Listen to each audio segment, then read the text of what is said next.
নমস্কার, welcome to my YouTube channel. আশা করি তোমরা সবাই ভালো আছো। আজকে ইন্ডিয়ান হিস্ট্রি ডিকোডিং সিরিজের আরেকটি নতুন ভিডিও নিয়ে চলে আসলাম তোমাদের সামনে। তোমরা জানো যে এই সিরিজে আমরা ইম্পর্টেন্ট 500 এবং তার বেশি ওয়ান লাইনার কোশ্চেন সলভ করছি, যেখানে আমরা প্রতিটা প্রশ্ন প্রিভিয়াস ইয়ার কোশ্চেন থেকে নিয়েছি, যেগুলো হুবহু প্রশ্নে আসা বা তোমাদের প্রশ্নের পত্রে আসা কোশ্চেনের মতন। আমি জাস্ট প্রশ্ন নিয়েছি এবং জাস্ট অ্যান্সারটা লিখেছি।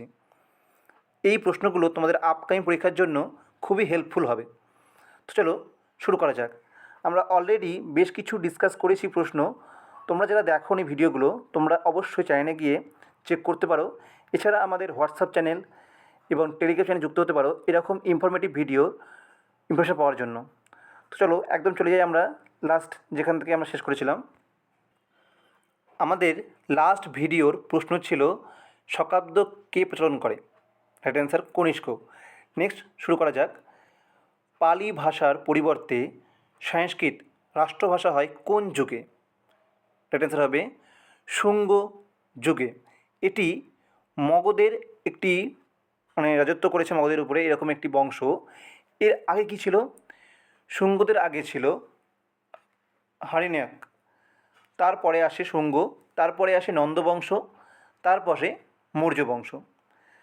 নেক্সট প্রশ্ন, খাজুরাহোয়ের বিখ্যাত মন্দির কোন বংশ নির্মাণ করে? চান্দেল বংশ। ভারতের রাজধানী কলকাতা থেকে নয়াদিল্লিতে স্থানান্তরিত হয় কত সালে? আসলে এই স্থানান্তরের যে নোটিশ সেটা জারি করা হয় 1911 সালে, কিন্তু সম্পূর্ণভাবে কার্যকরী হয় মানে একদম স্থানান্তরিত হয়ে যায় এটা হয় 1912 সালে। নেক্সট প্রশ্ন, আকবরের পালিত মায়ের নাম কি? মাহমা আনাঘা। নেক্সট প্রশ্ন, ভারতের প্রথম রাজনৈতিক মানচিত্র অঙ্কিত হয় কত সালে? ভারতের প্রথম রাজনৈতিক মানচিত্র অঙ্কিত হয়, অপশানগুলো যা ছিল তার মধ্যে এটাই রাইট অ্যান্সার 1953। যদি আমাদের অপশানে 1953 থাকে তো অবশ্যই সেটাই হবে বর্তমান ভারতের রাজনৈতিক মানচিত্র। নেক্সট প্রশ্ন, জৈন ধর্মের সর্বশেষ প্রচারকের নাম কি? আমরা সবাই জানি 24তম তীর্থঙ্কর, যার নাম মহাবীর, যাকে আমরা বর্ধমান নামেও চিনি। নেক্সট প্রশ্ন, ভিয়েতনাম যুদ্ধে মার্কিন যুক্তরাষ্ট্র যে রাসায়নিক অস্ত্রটি ব্যবহার করেছিল তার নাম কি? Agent orange. নেক্সট প্রশ্ন, 1920 সালে রাশিয়ার বাইরে প্রথম কমিউনিস্ট পার্টি কে প্রতিষ্ঠা করে? এম.এন. রয় অর্থাৎ মানবেন্দ্রনাথ রয়। নেক্সট প্রশ্ন, 1917 সালে রাশিয়ার অক্টোবর বিপ্লব স্থায়ী হয় কত দিন? খুবই ইম্পর্টেন্ট প্রশ্ন আসতে পারে যে অক্টোবর বিপ্লব কত সালে হয়েছিল? 1917 সালে। এটি স্থায়ী হয় 10 দিন। গ্রেট ফায়ার বা ভয়ানক আগুনে লন্ডন ভস্মীভূত হয়েছিল কত সালে? কত সালে এটি ঘটনা? রাইট অ্যান্সার 1666 সালে। নেক্সট প্রশ্ন, 1857 সালে মহারানী ভিক্টোরিয়াকে ভারতের সম্রাজ্ঞী বলে অভিহিত করে কে? Right answer viceroy Lord Lytton. Next প্রশ্ন, কলকাতার রাজভবন তৈরি করেছিল কে? Lord Wellesley. ঔরঙ্গজেব একমাত্র যে শিল্পের চর্চায় উৎসাহ দিতেন কোন শিল্প? একমাত্র ক্যালিগ্রাফি বা হস্তলিপি শিল্পের চর্চায় কিন্তু তিনি উৎসাহ দিতেন, বাকি সবগুলোকে তিনি কিন্তু ডিমোটিভেটেড বা কি বলবো, অন্যান্য শিল্পগুলোকে সে উৎসাহ দিতেন না। নেক্সট, শাহজাহানের একমাত্র কন্যার নাম কি? Very very important, Jahanara. Next, Panipat ছাড়াও ভারতের বুকে আরও দুটো যুদ্ধ বাবর বিজয়ী হয়, তার নাম কি? খানোয়ার যুদ্ধ আর ঘাগড়া যুদ্ধে তিনি বিজয়ী হয়েছিল। নেক্সট, যে মুঘল সম্রাটের আসল নাম নাসিরুদ্দিন মোহাম্মদ তিনি কে? হুমায়ুন। নেক্সট, আকবরের সভাসদ আবুল ফজলকে খুন করেছিলেন কে? জাহাঙ্গীরের যে পুত্র রাজপুত সেলিম। নেক্সট, প্রথমে নাম ছিল আকবরনগর, পরে নাম কি হয়ে যায়? এখন নাম রাজমহল। নেক্সট প্রশ্ন, বৌদ্ধ ধর্মকে হিন্দু ধর্মের বিদ্রোহী সন্তান বলে মনে করেন কে বা বলেছেন কে? স্বামী বিবেকানন্দ। ঋগ্বেদের যুগে আকাশের দেবতা ছিলেন কে? মিত্র ও বরুণ। অ্যাকচুয়ালি বরুণ থাকলে বেশি অ্যাপ্রোপ্রিয়েট হবে। আকাশের দেবতা ছিল বরুণ। এই বরুণ একটি এক্সারসাইজ হয়, যেটা হয় ভারত এবং কোন দেশের মধ্যে। তোমরা এটা কমেন্ট বক্সে জানাও। আমাদের এই চ্যানেলে কিন্তু তোমাদের মিলিটারি এক্সারসাইজ অর্থাৎ সৈন্য মহড়াদের উপরে একটি ডেডিকেটেড ভিডিও আনা হয়েছে, তোমরা অবশ্যই সেটা চেক করতে পারো। সেখানে ভারত কোন কোন দেশের সঙ্গে কী কী মহড়া অনুষ্ঠিত করে সবগুলো কিন্তু একটা ভিডিওতে আলোচনা করা হয়েছে, যেগুলো পরীক্ষার জন্য খুবই ইম্পর্টেন্ট। নেক্সট প্রশ্ন, ঋগ্বৈদিক যুগে ভারত ধর্মীয় জীবনে পৃথিবীর দেবতার নাম কি? পৃথিবীর দেবতার নাম অগ্নি ও সোম। 10,000 যুদ্ধ খুবই বিখ্যাত, কোথায় পাওয়া যায় এর উল্লেখ্য? ঋগ্বেদে। এই 10,000 যুদ্ধ কোথায় হয়েছিল? কোন নদীর তীরে? পারুশানী নদীর তীরে। পারুশানী। এরকম কিছু জিকেও আমরা আলোচনা করেছি আমাদের শর্ট ভিডিওতে 2 মিনিট জিকে সিরিজে। তোমরা কিন্তু সেই 2 মিনিট জিকে সিরিজগুলো দেখতে পারো, তোমাদের পরীক্ষার জন্য কিন্তু সেগুলো খুব হেল্পফুল হবে। নেক্সট প্রশ্ন, আর্য সমাজে প্রধান গৃহপালিত পশু কোনটি? গরু। নেক্সট, নির্বাণ লাভই মানুষের জীবনের চরম লক্ষ্য, এটি কোন ধর্মের মূল লক্ষ্য? বৌদ্ধ ধর্ম। অহিংসা, সংযম ও অচৌর্য, সদ্ভাষণ, বৈরাগ্য একত্রে কী বলা হয়? দেখে কী নামে পরিচিত? 5টা জিনিস একে বলা হয় পঞ্চশীল। খুবই ইম্পর্টেন্ট প্রশ্ন আসতে পারে, পঞ্চশীলের মধ্যে কোনটি থাকে না বা কোনটি নেই বা নিজের মধ্যে কোনগুলি, এরকম বলে কিন্তু অপশান দিতে পারে। নেক্সট, মহাবীরের যে 4টি শিক্ষা দিয়েছিলেন তা কী নামে পরিচিত? চতুর্যাম। নেক্সট, প্রচলিত ধারণা অনুযায়ী মহাবীর কত বছর বয়সে দেহত্যাগ করে?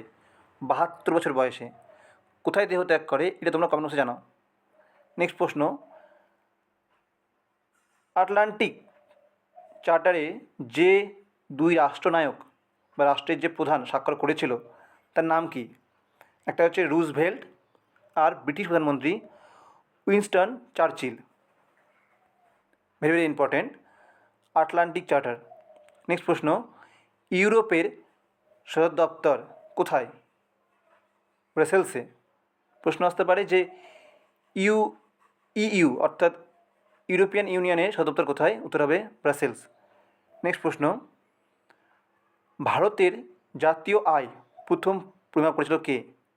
রাইট অ্যান্সার দাদাভাই নওরোজি। নেক্সট, চীনের প্রাচীর কে নির্মাণ করে? চীনের রাজা শি হুয়াংতি। নেক্সট প্রশ্ন, বৌদ্ধ ধর্ম অনুসারে মার্ক কটি? আমরা জানি বৌদ্ধ ধর্মের অষ্টাঙ্গিক মার্ক বা অষ্টমার্ক, তাহলে মার্ক কটি? 8টি। সৎচিন্তা, সদ্দৃষ্টি, সদ্বাক্য যেগুলো আছে সেগুলোই, সদ্ভাবনা, যাই হোক। নেক্সট প্রশ্ন, ওল্ড টেস্টম্যান্ট বা বাইবেল কোন ভাষায় লেখা ছিল বা লেখা আছে? হিব্রু। প্রথম বিশ্বযুদ্ধ শেষ হয় কবে? 1918 সালে। কবে শুরু হয়েছিল? 1914 সালে। নেক্সট প্রশ্ন, পার্ল হারবার, জাপানের পার্ল হারবার আক্রমণ করে কত সালে? রাইট অ্যান্সার 1941 সালে। এই পার্ল হারবার কোথায় আছে? আমেরিকাতে। নেক্সট, ভারতে বিধবা বিবাহ আইন কার্যকর হয় কত সালে? 1856। কে কার্যকর করে? William Bentinck. কার সহায়তায়? ঈশ্বরচন্দ্র বিদ্যাসাগর। নেক্সট প্রশ্ন, যে ঐতিহাসিক ভারতকে নৃতত্ত্বের জাদুকর আখ্যা দেন? রাইট অ্যান্সার হবে ভিনসেন্ট স্মিথ। রাওলাট আইন কবে পাস হয়? 1919 সালে। খুবই ইম্পর্টেন্ট। লাহোরে পেলো খেলার সময় ঘোড়া থেকে পড়ে মারা যান কোন সম্রাট? খুবই ইম্পর্টেন্ট। দাস বংশের সম্রাট কুতুবুদ্দিন আইবক, যিনি দাস বংশের প্রথম সম্রাট ছিলেন। নেক্সট প্রশ্ন, অশোক স্তম্ভ দিল্লিতে নিয়ে আসেন কোন সম্রাট? তুগলক সুলতান ফিরোজ শাহ। নেক্সট প্রশ্ন, অযোধ্যার শেষ নবাব কে ছিল? ওয়াজিদ আলী শাহ। বাংলার যে শাসকের সাথে বিশ্ববিখ্যাত কবি হাফিজের পত্রালাপ হতো তার নাম কি? তার নাম গিয়াসউদ্দিন আজম শাহ। বাংলা নবাব ছিলেন তিনি গিয়াসউদ্দিন আজম শাহ। আইএনএ মামলায় অ্যাডভোকেট ছিলেন কে? ভুলাভাই দেশাই। আমাদের আইএনএ অর্থাৎ ইন্ডিয়ান ন্যাশনাল আর্মির যে মামলা হয়েছিল তার অ্যাডভোকেট ছিলেন ভুলাভাই দেশাই। নেক্সট, গান্ধীজির বিবেক রক্ষক নামে পরিচিত কে? খুবই ইম্পর্টেন্ট, রাজা গোপালাচারী। আমরা কিন্তু জানি যে গান্ধীজির যদি বলে রাষ্ট্রগুরু বা পলিটিক্যাল গুরু কে ছিল, সেটা ছিল হচ্ছে গোখলে, গোপালকৃষ্ণ গোখলে। কিন্তু বিবেক রক্ষক কে ছিল? রাজা গোপালাচারী। নেক্সট প্রশ্ন, হরপ্পায় প্রাপ্ত শিলমোহরগুলি তৈরি হতো কিসে? টেরাকোটা। এটা একটা বিশাল স্পেসিফিক নাম আছে, এসটি দিয়ে সামথিং, এখন এই মুহূর্তে মনে পড়ছে না। তোমাদের মনে থাকলে তোমরা অবশ্যই কমেন্ট বক্সে জানাও। শিলমোহরগুলো কী দিয়ে তৈরি ছিল? কি স্টিলেট এরকম কিছু একটা। যাই হোক, শ্রীমদ্ভগবদ্ গীতা রচিত হয় কোন ভাষায়? শ্রীমদ্ভগবদ্ গীতা রচিত হয়েছে সংস্কৃত ভাষায়। নেক্সট প্রশ্ন, ইন্ডিয়ান সিভিল সার্ভিস চালু হয় কার আমলে? লর্ড কার্জনের আমলে। ঋগ্বেদে স্রোতের সংখ্যা কটি? 1028টি। খুবই ইম্পর্টেন্ট। নেক্সট প্রশ্ন, ভারতের সাথে সর্বপ্রথম বাণিজ্যিক সম্পর্ক স্থাপন করে কারা? পর্তুগালরা। প্রথম এসেছিল কারা? পর্তুগালরা। ভাস্কো দা গামা কোন কারা ছিলেন? পর্তুগিজ ছিলেন ভাস্কো দা গামা। নেক্সট প্রশ্ন, জৈন ধর্মের প্রথম তীর্থঙ্কর ছিলেন কে? ঋষভনাথ। ঋষভনাথকে কোন চিহ্ন বা পশুর মাধ্যমে উল্লেখিত করা হয় বা বোঝানো হয় সেটা তোমরা কমেন্টস জানাও। নেক্সট প্রশ্ন, রাজা গণেশ প্রাচীন বঙ্গদেশে হিন্দু শাসন প্রতিষ্ঠা করেছিল কত সালে? রাজা গণেশ আমাদের বঙ্গদেশে অর্থাৎ বাংলায় হিন্দু শাসন প্রতিষ্ঠা করেছিল 1414 সালে। নেক্সট প্রশ্ন, যে আইনের দ্বারা সর্বপ্রথম ভোট গ্রহণ পদ্ধতি অনুষ্ঠিত হয় তার নাম কি? Indian council act. নেক্সট প্রশ্ন, ভারত স্বাধীন হওয়ার সময় কংগ্রেসের সভাপতি কে ছিল? জেবি কৃপালিনী। সুভাষচন্দ্র বসু কংগ্রেসের সভাপতি ছাড়েন কত সালে? 1939 সালে। আজকের ভিডিওটি এতখানি, আমরা এখানে শেষ করলাম। আমরা পরবর্তী ভিডিওতে আরও কিছু ইম্পর্টেন্ট হিস্ট্রি, জিকে এবং বিভিন্ন টপিক যেমন geography, life science, physical science, chemistry, এছাড়া অন্যান্য বিষয়ে আমরা আলোচনা করবো। এরকম অনলাইনের কোশ্চেন তোমরা চ্যানেলকে অবশ্যই সাবস্ক্রাইব করতে পারো এরকম ভিডিও পাওয়ার জন্য। চলো তাহলে পরে দেখা হচ্ছে পরের ভিডিওতে। ততক্ষণ অবধি তোমরা সুস্থ থাকো, ভালো থাকো এবং তোমাদের প্রিপারেশান আর সুন্দর করে এগিয়ে নিয়ে যাও। ধন্যবাদ।